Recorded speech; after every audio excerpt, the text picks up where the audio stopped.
పాసమైలారం ఘటనలో మృతుల సంఖ్య 37కు చేరింది. కాసేపట్లో ఘటనా స్థలానికి సీఎం రేవంత్ రెడ్డి వెళ్లనున్నారు. ప్రమాద స్థలి పరిశీలన తర్వాత ధృవ హాస్పిటల్ కు సీఎం వెళ్లి గాయపడ్డ వారి పరిస్థితిపై వైద్యులతో మాట్లాడనున్నారు. హాస్పిటల్లో చికిత్స పొందుతున్న వారిలో పలువురి పరిస్థితి విషమంగా ఉంది. నిన్నటి నుంచి ఘటనా స్థలిలోనే కలెక్టర్ ప్రావీణ్య, ఎస్పీ పరితోష్ తో పాటు జిల్లా అధికారులు అక్కడే ఉన్నారు.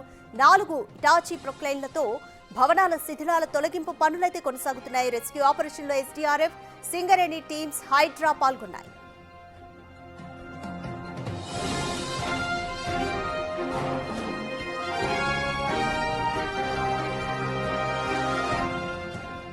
పాసమైలారం ఘటనలో మృతుల సంఖ్య గంటకు పెరుగుతోస్తుంది. పొద్దున 29 మంది ఉంటే ఇప్పుడు ఆ సంఖ్య తర్వాత 33, ఇప్పుడు 37కు చేరింది. ఈ సంఖ్య ఇంకా పెరిగే అవకాశం కూడా కనిపిస్తుంది.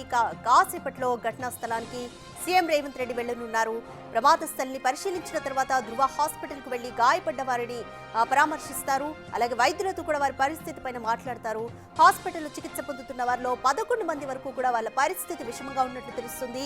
నిన్నటి నుంచి ఘటనా స్థలంలోనే కలెక్టర్ ప్రావీణ్య, ఎస్పీ పరితోష్ తో పాటు జిల్లా అధికారులు అక్కడే ఉండి సహాయక చర్యలను పర్యవేక్షిస్తున్నారు. సీఎం కూడా నిన్నటి నుంచి అక్కడ జరుగుతున్న సహాయక చర్యలకు సంబంధించి వివరాలను తెలుసుకుంటూనే ఉన్నారు. 4 ఇటాచీ ప్రొక్లైన్లతో భవనాల శిథిలాలను తొలగిస్తున్నాయి రెస్క్యూ టీమ్స్. అయితే రెస్క్యూ ఆపరేషన్ లో ఎస్డీఆర్ఎఫ్, డిఆర్ఎఫ్ అలాగే Singareni teams, Hydraa teams పాల్గొన్నాయి.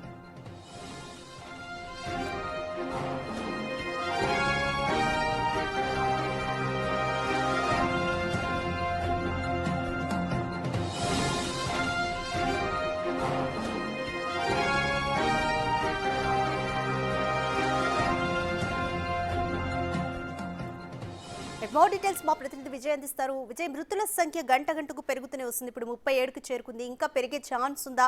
Complete గా శిథిలాలను తొలగించడానికి ఇంకా ఎంత సమయం పట్టే ఛాన్స్ ఉంది? రాధిక, అయితే ఇక్కడ పాసమైలారం వద్ద జరిగినటువంటి సిగాచి కంపెనీలో జరిగినటువంటి ఈ భారీ పేలుడులో సుమారుగా 37 మంది వరకు మృతి చెందినట్టుగా కూడా అధికారులు అయితే చెప్తా ఉన్నారు. ఇంకా కూడా మృతుల సంఖ్య పెరిగేటువంటి అవకాశం ఉంది అంటూ కూడా అధికారులు అయితే చెప్తా ఉన్నారు. ఈ మరికొద్ది సేపట్లోనే ఈ పూర్తిగా ఈ సర్చ్ ఆపరేషన్ అయితే ముగిసేటువంటి అవకాశం ఉందని కూడా అధికారులు అయితే చెప్తా ఉన్నారు. అటు నేషనల్ డిజాస్టర్ రెస్పాన్సిబుల్ ఫోర్స్తో పాటు ఎస్డీఆర్ఎఫ్ బృందాలు, అలాగే డిఆర్ఎఫ్ బృందాలు, ఫైర్ సిబ్బంది, పోలీసులు సంయుక్తంగా సుమారుగా 20 గంటల నుంచి కూడా ఈ సర్చ్ ఆపరేషన్ అయితే కొనసాగిస్తూ ఉన్నారు. ప్రస్తుతం ఇక్కడికి ఇప్పుడే కార్మిక శాఖ మంత్రి వివేక్ వెంకటస్వామి గారు కూడా వచ్చినటువంటి సిచ్యువేషన్ అయితే కనిపిస్తూ ఉంది. మరొక పక్క ఆ కార్మికులు, అందులో చిక్కుకున్నటువంటి సుమారుగా 27 మంది కార్మికుల ఆచూకీ ఇంతవరకు కూడా తెలియలేదు. అలాగే వారి యొక్క ఆచూకీ తెలపాలంటూ కూడా వారి కుటుంబ సభ్యులైతే కొంత ఆందోళన చేస్తున్నటువంటి పరిస్థితి అయితే కనిపిస్తూ ఉంది.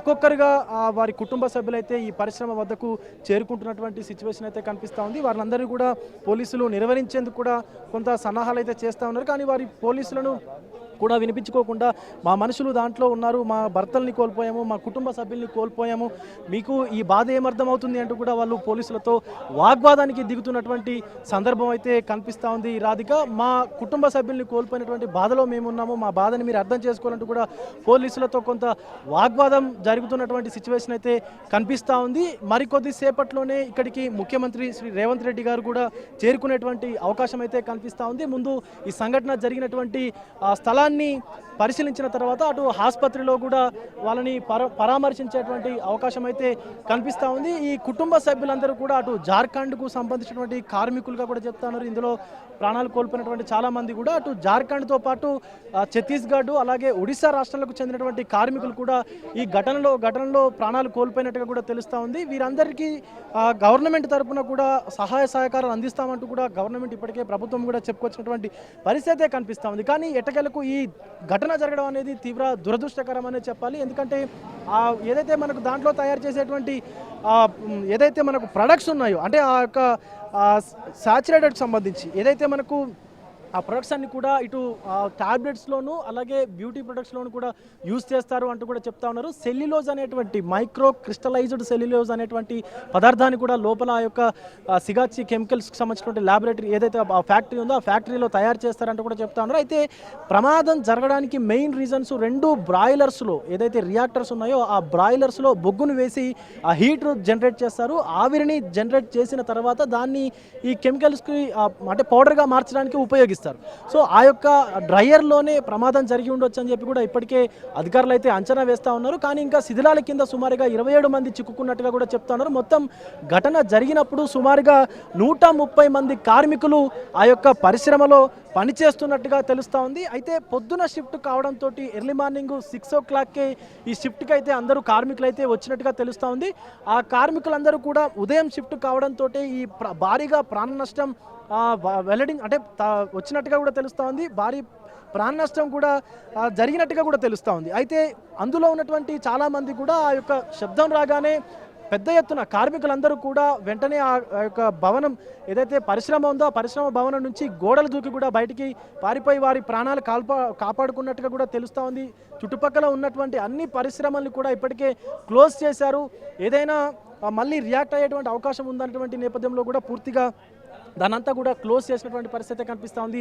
ఈ పరిశ్రమతో పాటు సిగాచి పరిశ్రమతో పాటు చుట్టుపక్కల ఉన్నటువంటి అన్ని పరిశ్రమలు కూడా ఇప్పటికే క్లోజ్ చేశారు. అంతటా కూడా పోలీసు భారీ బందోబస్తును అయితే ఏర్పాటు చేసి ఈ యొక్క సహాయక చర్యలు అయితే కొనసాగిస్తూ ఉన్నారు.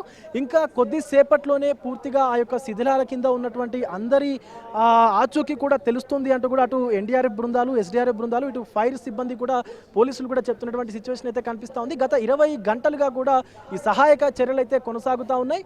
అయితే ఇప్పటికే ఇక్కడికి కార్మిక మంత్రి వివేక్ వెంకటస్వామి కూడా ఇక్కడికి విచ్చేశారు. అలాగే ఇటు కలెక్టర్తో పాటు సంగారెడ్డి జిల్లా కలెక్టర్ ప్రవీణ్యతో పాటు జిల్లా ఎస్పీ కూడా తెల్లవారుజాము నుంచి ఈ యొక్క జరుగుతున్నటువంటి సహాయక చర్యలను కూడా పక్కనే ఉండి పర్యవేక్షిస్తున్నటువంటి పరిస్థితి కనిపిస్తూ ఉంది. కుటుంబ సభ్యుల్ని కూడా అక్కడికి అలౌ చేయట్లేదు. ఎందుకంటే ఇప్పటికే ఎంతమంది దాంట్లో ప్రాణాలు కోల్పోయారనేటువంటి పూర్తి వివరాలు తెలియాల్సి ఉంది. కాబట్టి ఖచ్చితంగా వాళ్ళ కుటుంబ సభ్యులను కూడా దూరంగా ఉంచడానికి అయితే ప్రయత్నం చేస్తూ ఉన్నారు. కుటుంబ సభ్యులు మాత్రం మా యొక్క భర్తల్ని కోల్పోయాము, మా కుటుంబ సభ్యుల్ని కోల్పోయాము, మా అన్నదమ్ముల్ని కోల్పోయాము, మేము అలాంటిది ఎందుకు మమ్మల్ని అక్కడికి అలౌ చేయట్లేదంటూ కూడా పోలీసులతో వాగ్వాదానికి దిగుతున్నటువంటి పరిస్థితి కనిపిస్తుంది. మరొక పక్క ఇక్కడ ఉన్నటువంటి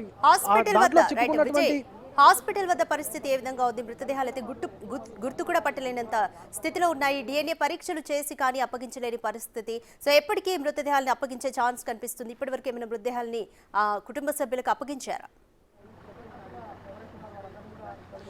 5 మృతదేహాలను కూడా గుర్తించి ఇప్పటికే అధికారులు పూర్తిగా వారి కుటుంబానికి అందజేసినట్టుగా తెలుస్తూ ఉంది రాధిక. అయితే మిగతా కుటుంబ సభ్యులందరినీ కూడా DNA టెస్ట్కి వాళ్ళు సహకరించాలంటూ కూడా ఇటు అధికారులు కోరినట్టుగా తెలుస్తూ ఉంది. కానీ వాళ్ళు అంటే ఎవరు ఎక్కడ ఎలాంటి పరిస్థితుల్లో ఉన్నారో కూడా తెలియనటువంటి పరిస్థితి కనిపిస్తూ ఉంది. ఎందుకంటే వారి కుటుంబ సభ్యులు పూర్తిగా కాలిపోయినటువంటి సిచ్యువేషన్ అయితే ఉంది. అంటే ఇక్కడ కార్మికులు ఎవరైతే ఈ యొక్క పరిశ్రమలో పనిచేస్తూ ఉన్నారో వాళ్ళందరూ కూడా పూర్తిగా అంటే ఒక్కసారిగా పేలుడు దాటికి అంతా వాళ్ళ యొక్క శరీరాలు గుర్తుపట్టలేనటువంటి స్థితిలో మొత్తం అంతా కూడా కాలిపోయినటువంటి పరిస్థితి ఉంది. కాబట్టి ఖచ్చితంగా DNA టెస్టులు అవసరమైతే ఖచ్చితంగా ఉంది. ఎందుకంటే ఎవరు ఏంటి అనేది తెలుసుకోవాలంటే ఖచ్చితంగా DNA టెస్ట్ చేయాల్సినటువంటి అవసరం ఉంది. కాబట్టి వారి కుటుంబ సభ్యులు అంటే ఈ యొక్క పరిశ్రమలో పనిచేస్తున్నటువంటి వారి పూర్తి వివరాలన్నీ కూడా తెలుసుకొని వారి కుటుంబ సభ్యులకు ఫోన్లు చేసి వారి కుటుంబ సభ్యులందరికీ కూడా ఇక్కడికి తీసుకొచ్చి హాస్పిటల్ వద్దకు తీసుకొచ్చి వాళ్ళందరి వద్ద కూడా రక్త నమూనాలను తీసుకొని DNA టెస్టులు కూడా చేయాలని చెప్పి కూడా అధికారులు అయితే భావిస్తూ ఉన్నారు. ఇప్పటికే వాళ్ళందరికీ కూడా చెప్పినటువంటి సిచ్యువేషన్ కూడా ఉంది. DNA టెస్ట్కి అందరూ కూడా